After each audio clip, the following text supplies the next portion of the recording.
বাউ, ইনি হচ্ছে ওই টিকটক বিশেষজ্ঞ স্যার। এর চলাফেরা দিকে তো স্যার কম, ম্যাডাম বেশি মনে হয়। বাউ, টিকটকাররা সব উপরে দিয়ে স্যার, ভিতর দিয়ে ম্যাডামই। এই টিকটক একাডেমির আমি একমাত্র সফল প্রতিষ্ঠাতা ডিজে ঝাঁকানাকা রাব্বি। আমার এই প্রতিষ্ঠান থেকে বাংলাদেশের সব সফল ছাত্রী টিকটকাররা বেরিয়ে গেছে। শুধু তাই না, আমিও একজন স্বনামধন্য টিকটকার হিসেবে মিট আপের নামে বাংলাদেশের সব জায়গায় গিয়ে চর থাপ্পড় লাত্তি গুতাকে পুরস্কৃত হয়েছি। এই এদিকে আসো।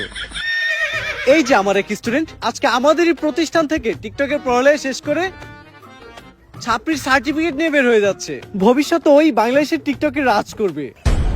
টিকটকে রাজ করব, কিন্তু ওই কেমনে আপনি টিকটকে রাজ করবেন? যাবো এখন দুবাই, পালবো একটা অস্ট্রেলিয়ান গাবি, ভাই বেড়াতার ভিডিও দেখবে, সাথে থাকবে ভাবি।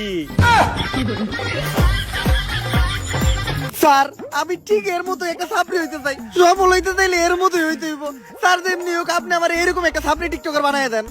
এইরকম টিকটকার হইতে চাইলে তোমাকে 3টা রুলস মেনে চলতে হবে। প্রথম রুলস, তোমার গেট আপ নিতে হবে ছাপড়ির মতো। অবশ্য গেট আপ নেওয়ার কিছু নাই, তোমাকে অলরেডি ছাপড়ির মতোই দেখা যায়। দ্বিতীয় রুলস, তোমার মধ্যে কোনো লজ্জা শরম থাকা যাবে না। স্যার, পুষ্পা ভাইয়ের এমনি তো কোনো লজ্জা শরম নাই। আর তৃতীয় রুলস, এই নাও এটা খাও।